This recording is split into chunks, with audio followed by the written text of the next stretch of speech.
Curro Piqueras from Indy creative agency Dude. What kind of conversations are you having this week in Cannes? So it's just starting, Yeah. but I believe that one of the biggest conversations was like the hangover from all the AI from last year. Something big was gonna come, everyone was scared or afraid, and this year I feel more rejection Rejection. from the creative world than All I right. expected. You know? Okay. So it's very interesting. I think that people tried some things and they Yeah. didn't work out.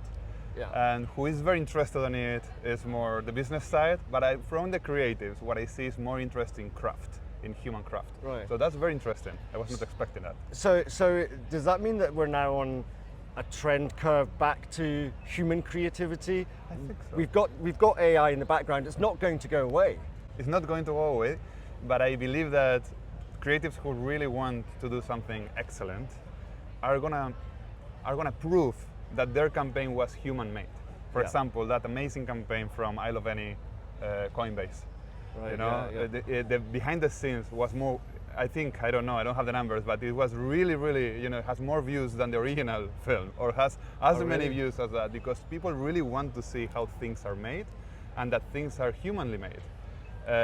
The opposite is that many experiments that we are doing in agencies, from a production point of view with AI, are not as successful as we thought that they were going to be. So I Right. think that we are a couple of years behind than we thought that we were going to be last year. Yeah. So It's- let's but- see if the awards say the same. As you say, it's not a perfect science yet, so there's still a No. long way to go. So how do you pick and choose when to allow the technology in and when to just go for the full human creativity? Because you've got the brands and your Yeah. clients to think of. So I'm in a journey like everyone else, Yeah. in between excitement and fear, right? The excitement of new tools that we didn't have before.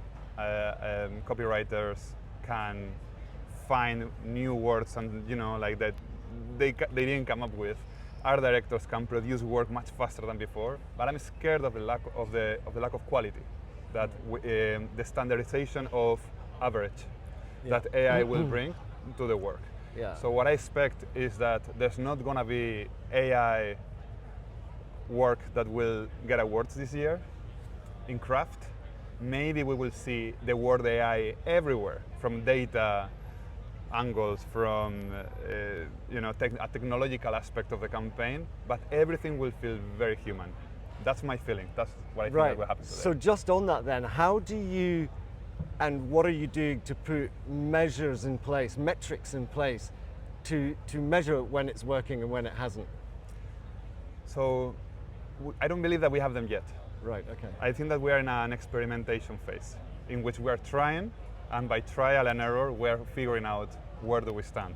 Yeah. We as a Dude, we work for entertainment companies, we work for cultural companies, and I think that our clients really appreciate reality and connection. So I think that AI, if something is really lacking from AI, is connection. So there's a big, for example, as you were introducing me, like we are an indie. So I think that big networks are investing millions on AI technology, Yeah.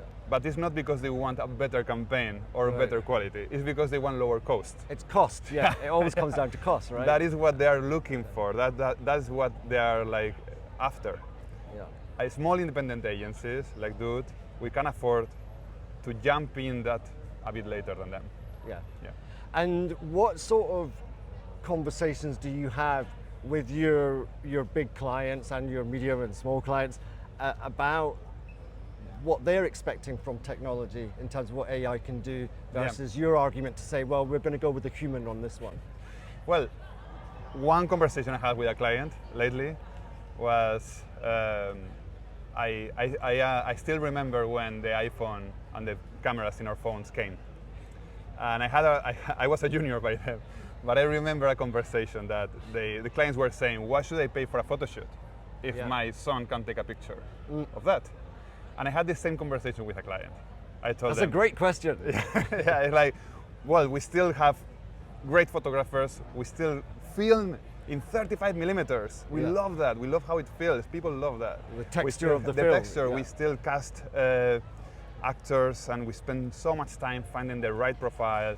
I believe that AI is a tool, like the camera in your phone.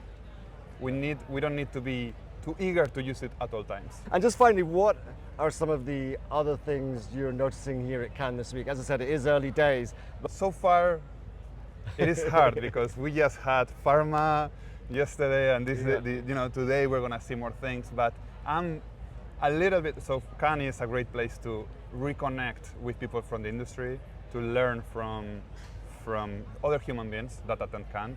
But I think that it's a less interesting place from a setup and a setting. Unfortunately, it feels much more a tech place. It feels more that we are in Silicon Valley, that we are in the festival of creativity. What we see is TikTok, we see Meta, we see Google, we see media agencies.